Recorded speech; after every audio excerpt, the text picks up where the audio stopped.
Hello students, पिछली video में हमने जो एनर्जी है उसकी फॉर्म्स देख ली थी कि एनर्जी है उसके टाइप्स क्या क्या हैं, जैसे कि light energy, electric energy, nuclear energy, mechanical energy. तो हमने जो लास्ट एनर्जी की थी वो थी हमारी मैकेनिकल एनर्जी।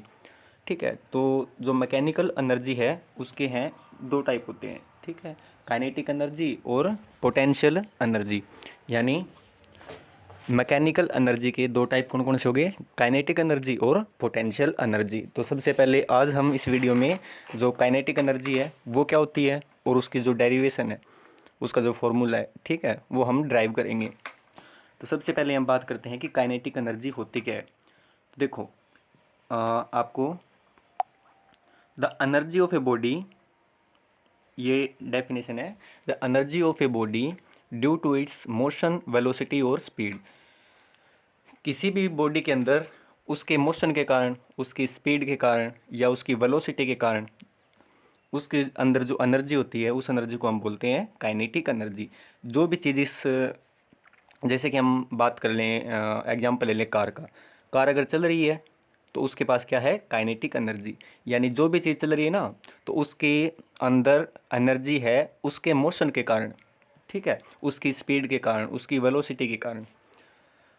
तो जो एनर्जी किसी भी बॉडी के अंदर उसके मोशन के कारण या वेलोसिटी के कारण या स्पीड के कारण हो, उस एनर्जी को हम बोलते हैं काइनेटिक एनर्जी।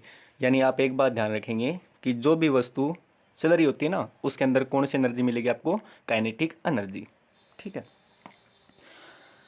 जो भी चीज़ रेस्ट में है यानी मोशन में नहीं है तो उसके अंदर काइनेटिक एनर्जी नहीं होगी, क्योंकि जो भी ऑब्जेक्ट रेस्ट में होते हैं उसकी काइनेटिक एनर्जी क्या होती है? जीरो। उसके बाद हम देखेंगे कि जो काइनेटिक एनर्जी है उसकी डेरिवेशन क्या होगी।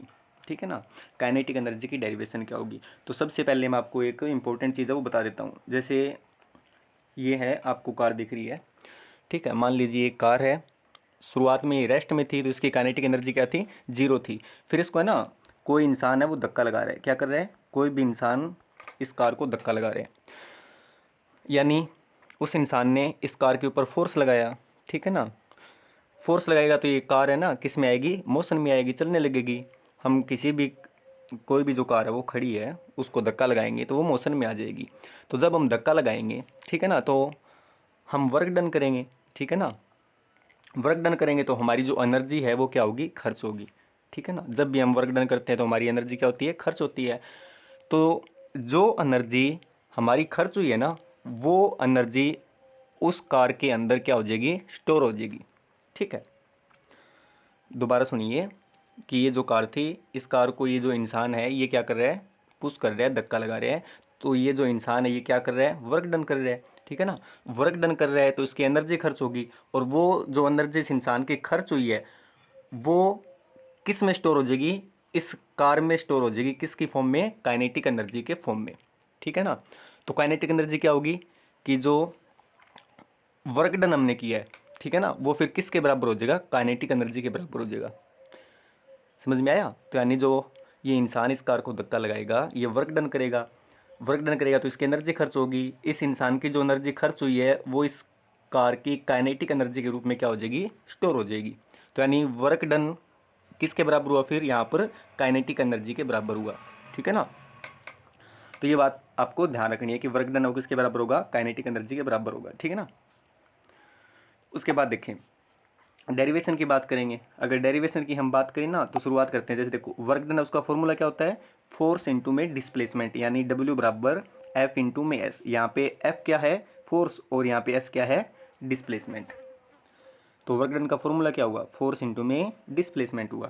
ठीक है ना, अब देखो, according to the third equation of motion, जो मोशन की थर्ड इक्वेशन थी वो क्या थी कि v square minus you square is equal to 2AS। यहाँ पे वी क्या है? फाइनल वेलोसिटी, यू क्या है? इनिशियल वेलोसिटी, और ए क्या है? एक्सेलरेशन, और एस क्या है? डिस्प्लेसमेंट। तो यहाँ से हमें एस की वैल्यू कैलकुलेट कर लेनी है।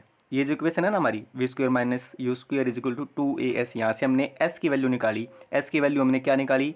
एस की वैल्यू हमारे पास क्या आई? एस की वैल्यू आई हमारे पास V square minus you square upon 2A।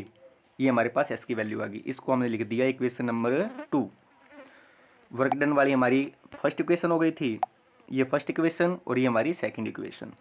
ठीक है, उसके बाद देखो हमें पता है कि जो फोर्स है उसका फॉर्मूला क्या होता है, मास इंटू में एक्सेलरेशन, एम इंटू में ए, एम का मतलब मास और ए का मतलब एक्सेलरेशन। तो यानी फोर्स किसके बराबर हुआ, मास इंटू में एक्सेलरेशन के बराबर हुआ। ये तीन इक्वेशन हमें यूज करके और हम काइनेटिक एनर्जी निकाल देंगे। अब देखो एस की वैल्यू और एफ की वैल्यू, ठीक है, एस की वैल्यू और एफ की वैल्यू हमें इस फॉर्मूले में रख देनी है। ठीक है, दोबारा से देखो, यहाँ से एस की वैल्यू हमने उठाई और इस फॉर्मूले में रख दी, यहाँ से हमने एफ की वैल्यू उठाई और इस फॉर्मूले में रख दी। समझ में आया?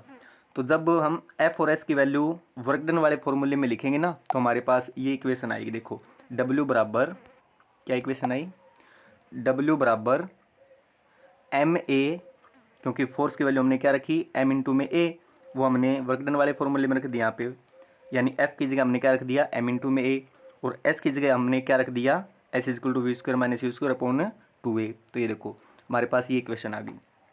अब देखो यहाँ पे नीचे एक्सेलरेशन है और ऊपर भी एक्सेलरेशन है, तो हम यहाँ पे एक्सेलरेशन से एक्सेलरेशन को क्या कर देंगे, कट कर देंगे। समझ में आया? उसके बाद देखो हमारे पास वैल्यू फिर क्या बची, ए से तो हमने ए काट दिया, एक्सेलरेशन तो कट गया। अब हमारे पास क्या बचा, एम और v square minus u square upon 2 बचा। ठीक है ना? उसके बाद देखें आगे, उसके बाद देखें तो हमारे पास क्या बचा था, ए से तो कट गया था, तो हमारे पास बचा 1/2 एम इंटू में v square minus u square. अब देखो कोई भी जो ऑब्जेक्ट है वो शुरुआत में रेस्ट में होती है, फिर बाद में किस में आएगी, मोशन में आएगी। ठीक है ना? तो शुरुआत में जब वो रेस्ट में थी तो यानी उसकी इनिशियल वेलोसिटी क्या होगी, 0। तो यानी u बराबर क्या हो गया, 0। तो देखो कोई भी ऑब्जेक्ट है वो मोशन के अंदर आ रहा है, तो वो शुरुआत में किस में था, रेस्ट में था, तो यानी उसकी इनिशियल वेलोसिटी क्या थी, 0। तो u बराबर क्या हो गया, 0। तो u की जगह हम यहाँ पे 0 रखेंगे। ठीक है ना? अगर u की जगह 0 रख दिया तो हमारे पास क्या बचा, 1/2 एम वी स्क्वायर बच गया। तो w बराबर किसके बराबर आ गया, 1/2 एम वी स्क्वायर। तो वर्क डन किसके बराबर आया, 1/2 एम वी स्क्वायर। ठीक है ना? अब देखो हमने सबसे पहले क्या पढ़ा था कि वर्क डन बराबर किसके, वर्क डन है वो किसके बराबर होगा, काइनेटिक एनर्जी के बराबर। क्यों? क्योंकि जो हम वर्क डन करेंगे उसमें हमारी एनर्जी खर्च होगी, जो एनर्जी खर्च हुई है ना वो उस बॉडी में काइनेटिक एनर्जी के रूप में स्टोर होगी। तो यानी वर्क डन बराबर किसके होगा, काइनेटिक एनर्जी के। तो यहाँ पे हम सिंपली डब्ल्यू की जगह, वर्क डन की जगह या वर्क की जगह क्या रखेंगे, काइनेटिक एनर्जी। तो काइनेटिक एनर्जी का फॉर्मूला हमारे पास क्या आया फिर, 1/2 एम वी स्क्वायर। यहाँ पे एम मास है, वी का मतलब क्या हो गया, वेलोसिटी। तो ये हमारा था काइनेटिक एनर्जी का टॉपिक। कल हम करेंगे पोटेंशियल एनर्जी का टॉपिक। ठीक है? तो ये आपको अच्छे तरीके से लर्न है वो कर लेना है। डेरिवेशन सिंपल है, तो आप अपनी जो नोटबुक है उसके अंदर नोट कर सकते हैं। आज की वीडियो में बस इतना ही, कल हम करेंगे पोटेंशियल एनर्जी।